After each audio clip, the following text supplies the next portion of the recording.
రాజీవ్ యువ వికాసం scheme SC ST మరియు బీసీ కార్పొరేషన్లో మైనారిటీ కార్పొరేషన్ వాళ్ళు కూడా అప్లై చేసుకోవచ్చును. ఇది అప్లై చేసుకోవడానికి ముఖ్యంగా ఉండవలసిన documents Aadhaar card, caste, income, food security card మరియు ఒక పాస్పోర్ట్ సైజ్ ఫోటో.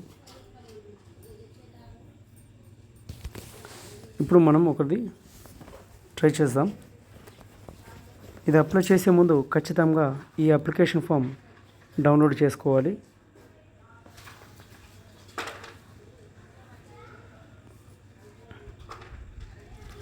ఈ స్కీమ్లో ముఖ్యంగా దాదాపు 170 రకాల బిజినెస్లు మరియు అగ్రికల్చర్కి సంబంధించిన వర్క్ సంబంధించినవి అప్లై చేసుకోవచ్చును.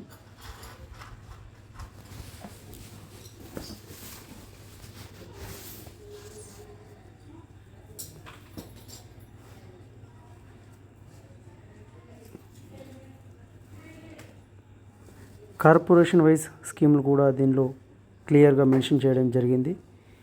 ఈ అప్లికేషన్ చివరి తేదీ 14వ తారీఖు ఈ నెల 4వ నెల 2025 రోజు. సో ఇప్పుడు మనం ఒకటి అప్లై చేద్దాం. జాగ్రత్తగా గమనించండి. ఇందులో ఎస్సీ ఎస్టీ మరియు బీసీ కార్పొరేషన్ మెయిన్. దీంట్లో బీసీ కార్పొరేషన్లోకి వెళ్ళి ఇలా ఫస్ట్ ఆఫ్ ఆల్ మొదటగా కస్టమర్ యొక్క అప్లికెంట్ యొక్క పేరు నమోదు చేయాలి. ఆధార్లో ఉన్న విధంగా నమోదు చేయాలి. మరియు ఆ తర్వాత ఆధార్ నంబర్ ఎంటర్ చేయాలి. ఆటోమేటిక్గా రేషన్ కార్డ్ నెంబర్ తీసుకుంటుంది. తర్వాత డీటెయిల్స్, స్కీమ్ డీటెయిల్స్ మరియు స్కీమ్ అమౌంట్కి సంబంధించి డీటెయిల్స్ లేదా బిజినెస్కి సంబంధించి ఆప్షన్స్ సెలెక్ట్ చేసుకోవాలి. ఇవి చాలా జాగ్రత్తగా సెలెక్ట్ చేసుకోవాలి.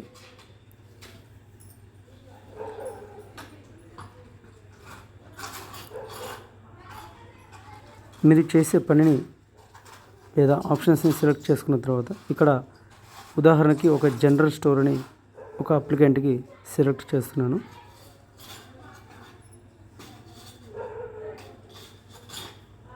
సో నెక్స్ట్ పేజ్ వచ్చేసి ఇలా వస్తుంది.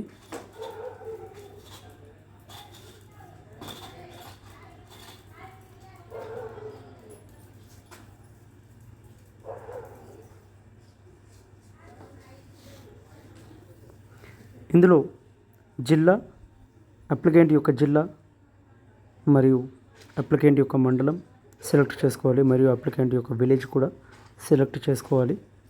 తర్వాత నెక్స్ట్ చాలా క్లియర్గా యూనిట్ కాస్ట్ విలువ మరియు ఫాదర్ నేమ్ డీటెయిల్స్ మరియు బ్యాంక్ అకౌంట్ డీటెయిల్స్ ఇందులో క్లియర్గా మెన్షన్ చేయాలి. డిసేబిలిటీస్ ఏమైనా ఉంటే ఎస్ లేదా నో అని పెట్టుకోవాలి. ఇక్కడ రిలీజియన్, అది క్యాస్ట్ డీటెయిల్స్ మరియు sub caste details, caste certificate number, village, rural or urban మరియు అప్లికెంట్ మేల్ ఆర్ ఫీమేల్, ఇవన్నీ డీటెయిల్స్ చాలా జాగ్రత్తగా ఫిల్ చేసుకోవాలి. ఏదైనా మిస్టేక్ జరిగితే అప్లికేషన్ మొదటి దశలోనే రిజెక్ట్ కావడం జరుగుతుంది. కాబట్టి అప్లై చేసుకునేటప్పుడు చాలా జాగ్రత్తగా అప్లై చేసుకోవాలి. ఇందులో ఏజ్ డీటెయిల్స్ మరియు date of birth details as per Aadhaar card record చేసుకోవాలి. ఇన్కమ్ సర్టిఫికేట్ ఉంటే ఇన్కమ్ సర్టిఫికేట్ డీటెయిల్స్ చాలా క్లియర్గా మెన్షన్ చేయాలి. తర్వాత ఇక్కడ ఆధార్లో ఉన్న విధంగా అడ్రస్, ఇంటి నెంబర్ మరియు అడ్రస్ డీటెయిల్స్ చాలా జాగ్రత్తగా ఫిలప్ చేసుకోవాలి. అప్లికెంట్ యొక్క ఫోటోని మనం 50 KB నుంచి 500 KB ఉండే విధంగా స్కాన్ చేసుకోవాలి.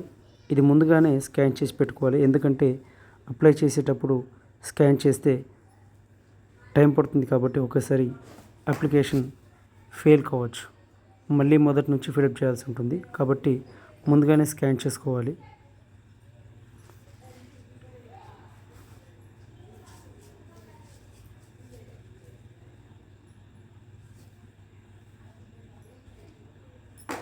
చూడండి, ఇక్కడ సైజ్ సరిపోకపోవడం వల్ల మళ్ళీ తిరిగి స్కాన్ చేయడం జరుగుతుంది.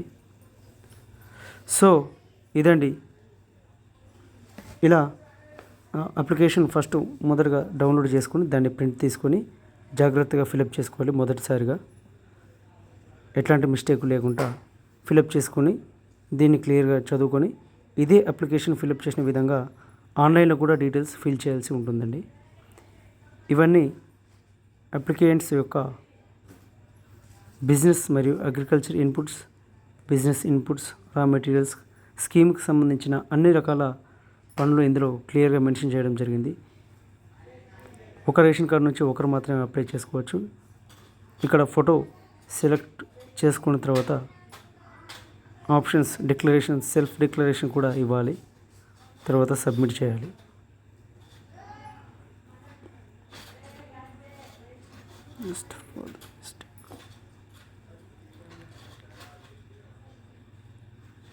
సబ్మిట్ చేస్తే ప్రివ్యూ ఇలా వస్తుంది. ప్రివ్యూ వచ్చిన తర్వాత డీటెయిల్స్ అన్నీ ఎడిట్ చేసుకొని, ఏమైనా మిస్టేక్స్ ఉంటే ఎడిట్ చేసుకొని మళ్ళీ ఫిల్ చేసుకోవాలి. అన్నీ కరెక్ట్గా ఉంటే సబ్మిట్ చేస్తే సరిపోతుంది. సబ్మిట్ చేసిన తర్వాత మీకు అప్లికేషన్ ఫామ్ అనేది డౌన్లోడ్ అవుతుంది. దాన్ని మీరు డౌన్లోడ్ చేసుకొని ప్రింట్ తీయడానికి ముందే డౌన్లోడ్ చేసుకొని మీ సిస్టంలో సేవ్ చేసుకోవాలి ఒక కాపీని. తర్వాత అదిన్నే మనం ప్రింట్ తీసుకోవాల్సి ఉంటుంది. ప్రింట్ తీసుకున్న తర్వాత ఆధార్ మరియు మిగతా జిరాక్స్ కాపీస్ అన్నిటినీ అప్లికేషన్తో జత చేసి మీ సంబంధిత ఎంపీడీఓ ఆఫీస్లో సబ్మిట్ చేయాల్సి ఉంటుంది. తప్పకుండా మీ యొక్క ఎంపీడీఓ ఆఫీస్లో ఈ జిరాక్స్ కాపీస్ అన్నీ సబ్మిట్ చేయాలి. Thank you guys. Please like, share, subscribe.